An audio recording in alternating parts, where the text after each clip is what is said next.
अस्सलाम वालेकुम।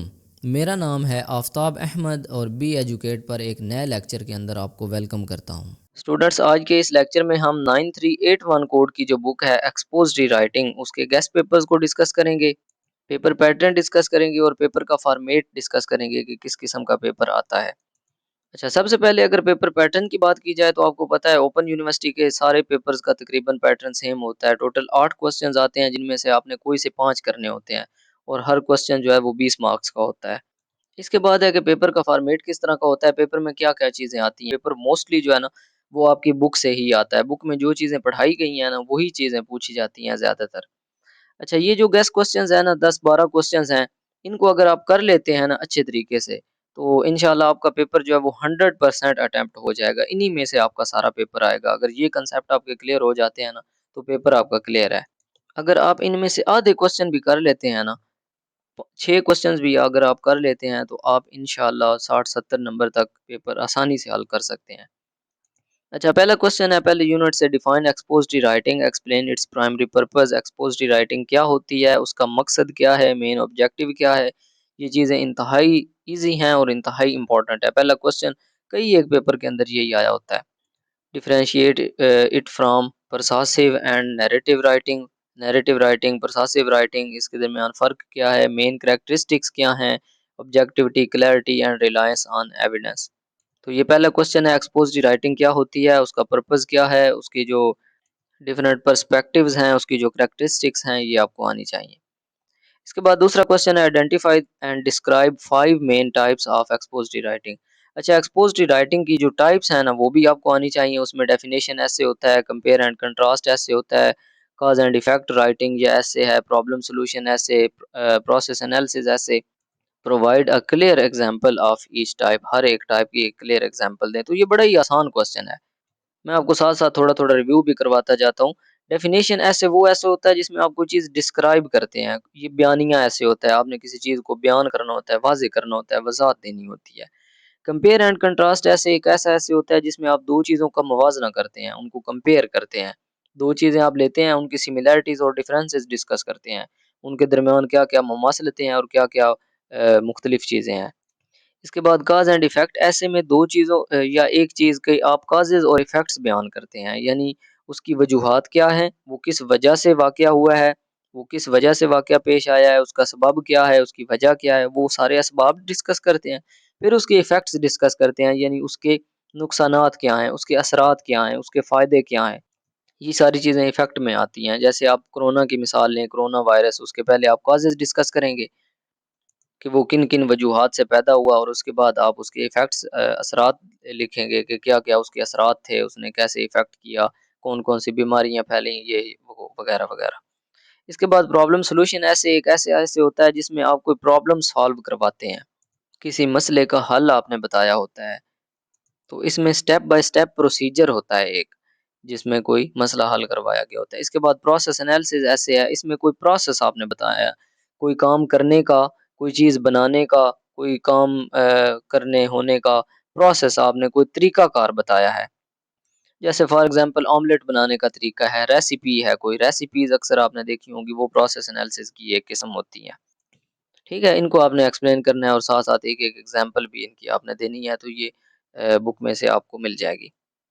इसके बाद नेक्स्ट है जी, question 3, explain the different stages of writing process. Writing process की मुख्तलिफ स्टेजेस जो हैं, प्री राइटिंग, राइटिंग से पहले आपने जो लिखना है। इसके बाद ड्राफ्टिंग है, ड्राफ्टिंग जो आप एक ड्राफ्ट तैयार करते हैं, यानी एक रफ आप राइटिंग तैयार करते हैं। उसके बाद फिर उसको रिवाइज़ करते हैं।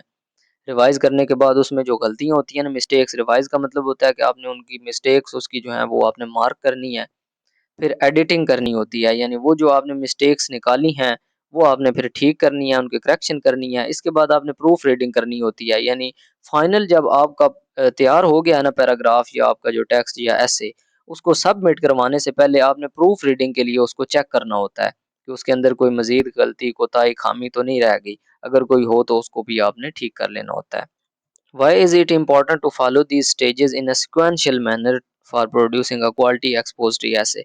और इनको sequential manner के अंदर यानी तरतीब से इस्तेमाल करना क्यों ज़रूरी है? तो ये तरतीब है, तरतीब से इस्तेमाल करना इसीलिए ज़रूरी है कि इनका मकसद ही इसी तरह का है। प्री राइटिंग आप राइटिंग से पहले ही करेंगे। उसके बाद आप ड्राफ्टिंग करेंगे, आप प्रूफ रीडिंग नहीं कर सकते।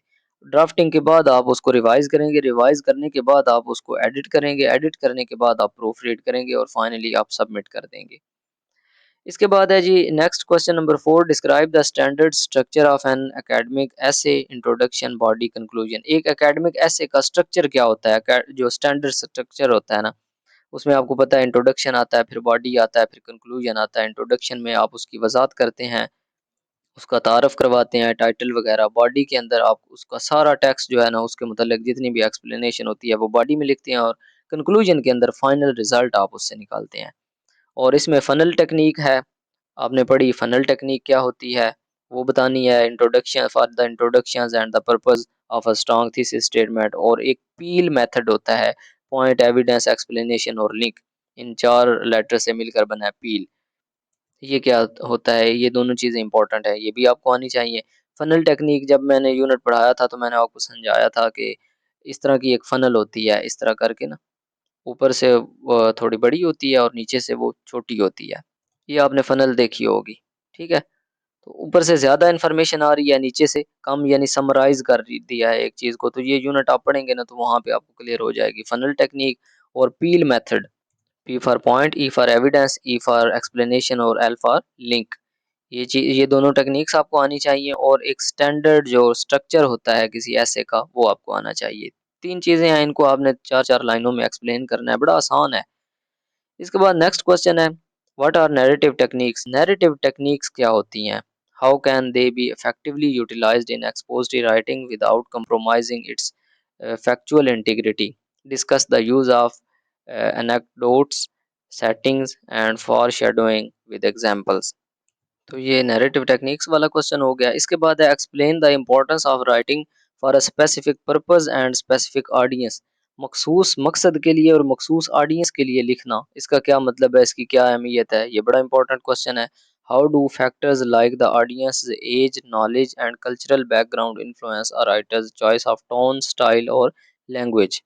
राइटर का टोन, स्टाइल और लैंग्वेज जो है वो मुख्तलिफ़ किस्म की इस्तेमाल करना, उसका क्या इम्पैक्ट होता है वो भी आपको आना चाहिए। इसके बाद है, discuss the concept of genre in expository writing, compare and contrast two different genres such as academic, argumentative essay and digital blog post in terms of their structure, purpose and intended audience. तो genre क्या होता है? दो मुख्तलिफ genres जो हैं उनको compare and contrast करें, एक डिजिटल ब्लॉग पोस्ट को और आर्गुमेंटेटिव एसे को। इसके बाद है जी, describe the key features of different types of reports, lab report, business report and technical report. 3 किस्म की जो मुख्तलिफ रिपोर्ट्स हैं, इनके मुख्तलिफ फीचर्स बयान करें। How does the structure of a formal report differ from that of a standard ऐसे? एक स्टैंडर्ड ऐसे से एक फॉर्मल रिपोर्ट का स्ट्रक्चर मुख्तलिफ कैसे होता है, क्या डिफरेंस है? इसके बाद नेक्स्ट है, what is the critical reading and why is it an essential skill? Critical reading क्यों ज़रूरी है? Outline the process of critically analyze and expose the text, including how to identify the main ideas, supporting details and underlying arguments। तो ये critical reading वाला जो unit है ना, इसके अंदर आपको ये सारी चीज़ें मिल जाएंगी कि क्रिटिकल रीडिंग क्यों ज़रूरी है। क्रिटिकल रीडिंग इसलिए ज़रूरी है कि आपने चेक करना होता है जो इन्फॉर्मेशन हम पढ़ लें क्या वो अथेंटिक है या नहीं है, क्रेडिबल है या नहीं है, क्योंकि आजकल ओवर लोड है इन्फॉर्मेशन। एक-एक टॉपिक की आपको बहुत सारी एक्सप्लेनेशंस मिल जाएँगी, बहुत ज़्यादा इन्फॉर्मेशन मिल जाएगी, तो उसमें से आपने चूज़ करनी होती है कौन-सी आपके लिए ज़्यादा सूटेबल है। तो आप उसका मेन आइडिया देखते हैं, सपोर्टिंग डिटेल्स देखते हैं, अंडरलाइंग आर्गुमेंट्स वगैरह देखते हैं, तो ये सारी चीज़ें वहाँ पे आपको मिल जाएँगी। ये भी बड़ा इंपॉर्टेंट क्वेश्चन है। नेक्स्ट है, explain the to evaluate, how to evaluate an author's credibility, recognise bias and identify परsuasive strategies, ethos, pathos and logos in the text. Why are these skills important for a reader sorry. अच्छा, question है कि explain करें कि किसी author की credibility आपने कैसे चेक करनी है कि वो उसकी जो ऑथर है ना, जो राइटर है, उसकी तहरीर के अंदर कितनी सच्चाई है, कितना क्रेडिबल है उसका टेक्स्ट। फिर उसकी वॉइस आपने रिकॉग्नाइज करनी है कि वो कहीं जानिबदार तो नहीं, वो कोई एक पॉइंट ऑफ व्यू तो नहीं बयान कर रहा। और परसासिव स्ट्रेटजीज कौन कौन सी हैं, कायल करने वाली जो स्ट्रेटजीज हैं, डिफरेंट स्ट्रेटजीज। ये 3 किस्म की जो स्ट्रेटजीज है ना, ये जो यूनानी फलसफी था ना, अरिस्टो, उसने ये 3 किस्म की स्ट्रेटजीज बयान की थी, कायल करने वाली, परसासिव स्ट्रेटजीज, और आज भी ये वैलिड हैं, यूज होती हैं। ईथोस, पैथोस और लोगोस। ईथोस जो है ना, इसमें आप किसी बंदे को एतमाद में लेते हैं या राइटर आपको एतमाद में ले रहा होता है। मसलन कोई बंदा किसी दवाई पर, मेडिसिन पर आर्टिकल लिखता है और साथ लिखता है कि मेरा इसमें 20 साल का तजुर्बा है, तो इसका मतलब है वो आपको एतमाद में ले रहा है।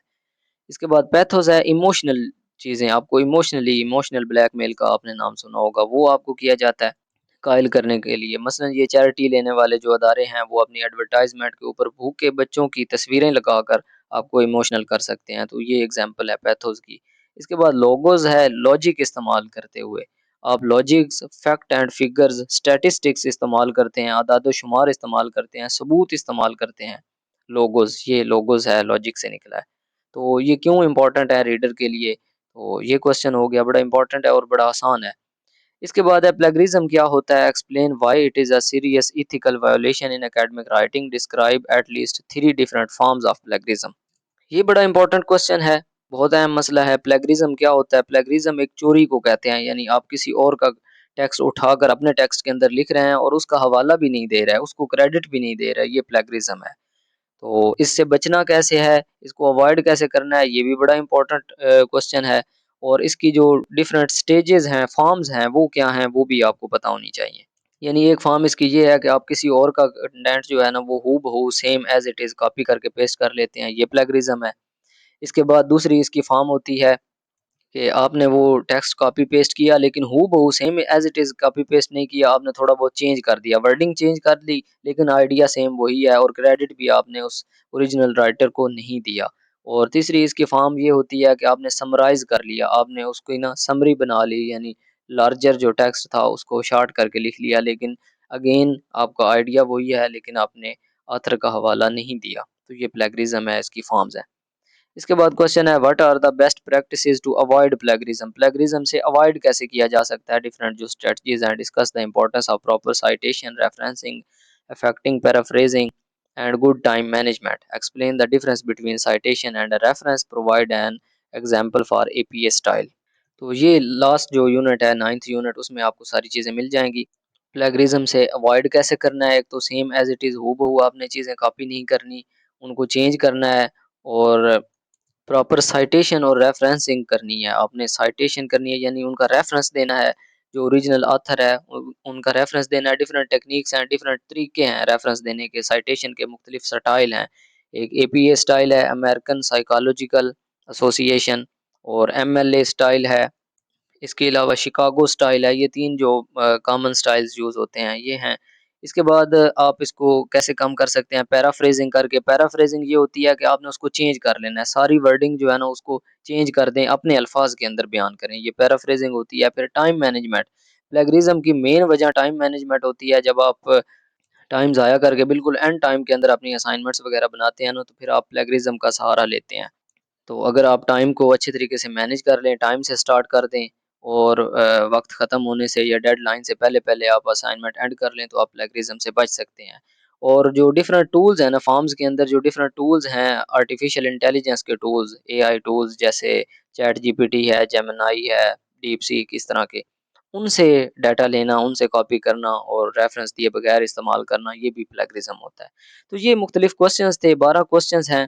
अगर इनको आप अच्छे तरीके से कर लेते हैं ना, तो आपका पेपर जो है वो 100% श्योरिटी के साथ अटेम्प्ट हो जाएगा इंशाअल्लाह। ओके जी, उम्मीद करता हूँ आपके इस बुक से, इस पेपर से रिलेटेड सारे डाउट्स जो हैं वो क्लियर हो चुके होंगे। मज़ीद अगर आपको इस बुक के या किसी भी और बुक के तमाम वीडियो लेक्चर्स चाहिए हों सारे यूनिट्स के, या आपको नोट्स चाहिए हों या बुक का पीडीएफ चाहिए हो, तो आप हमसे व्हाट्सएप पर कॉन्टैक्ट कर सकते हैं। व्हाट्सएप नंबर आपको इस वीडियो के एंड पे भी मिल जाएगा और वीडियो के डिस्क्रिप्शन के अंदर भी मिल जाएगा। उम्मीद करता हूँ आपको इस लेक्चर की अच्छे तरीके से समझ आ गई होगी। इस लेक्चर से रिलेटेड अगर आपका कोई भी क्वेश्चन हो तो आप इजीली स्क्रीन पर दिए गए व्हाट्सएप नंबर पर पूछ सकते हैं। हमसे जितना हो सका हम आपको फैसिलिटेट करने की पूरी कोशिश करेंगे। मिलते हैं नेक्स्ट लेक्चर के अंदर। अल्लाह हाफिज़, टेक केयर।